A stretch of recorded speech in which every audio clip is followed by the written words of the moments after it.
جب جمع کیا صدیق اکبر رضی اللہ تعالیٰ جی ٹھیک، اور اس کی ترغیب اور تائید اور سب کچھ جو ہے وہ حضرت عمر فاروق رضی اللہ عنہ کیا، تو حضرت عثمان غنی رضی اللہ تعالیٰ عنہ کو جامع القرآن کیوں کہا جاتا ہے؟ سبحان اللہ، نیچرل کویسچن، ٹھیک ہے نا.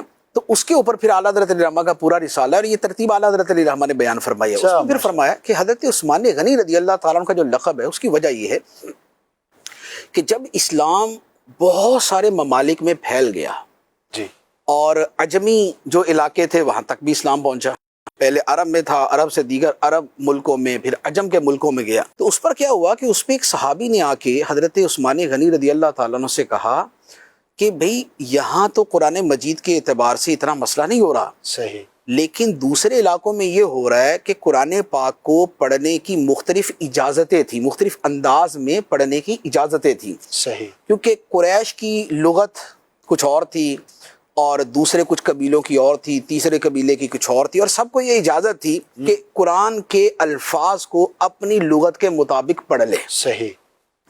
تو اب جو جس علاقے کا صحابی جس علاقے میں گیا اس نے ویسے جا کے پڑھا، وہاں والوں نے اسی کو اڈاپٹ کر لیا. صحیح. اب دوسرے والا آ کے وہاں پر قرآن پڑھے، وہ بولے نہیں یہ تو قرآن تھوڑی ہے، قرآن تو یہ ہے. تو اب گویا قرآن پاک کے بارے میں یہ اختلاف شروع ہو گیا کہ بھئی وہ والا پڑھنا صحیح ہے یا یہ والا پڑھنا صحیح. نفس حکم کے اعتبار سے تو وہ ساری صورتیں جائز تھی، صحیح، نبی پاک علیہ الصلوۃ والسلام نے اجازت دی تھی مختلف لغات عرب کے اوپر پڑھنے کی. صحیح. اور ایک پھر حدیث مبارک بھی ہے انزل القرآن علی سبعۃ احرف، پھر اس کی بھی تفسیر اس میں آ جاتی ہے. جی جی. لیکن وہ صحابی جو تھے انہوں نے کہا کہ اگر یہ اختلاف ایسے جاری رہا تو امت تو اس قرآن پڑھنے کے الفاظ پر ہی آپس میں لڑ پڑے گی.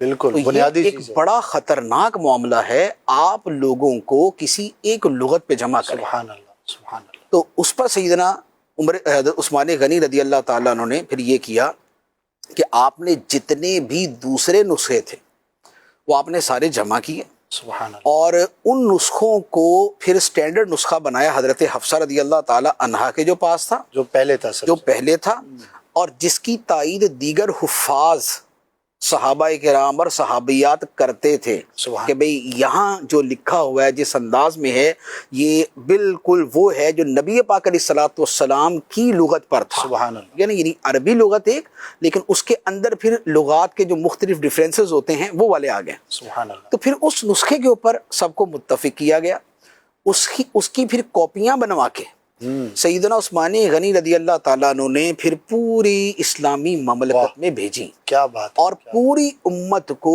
ایک انداز کے اوپر جمع فرمایا. سبحان. اور وہ جو اضافی تھے وہ سارے کے سارے آپ نے جو ہے وہ رپوش کر دیے، وہ آپ نے سائیڈ میں کر دیے.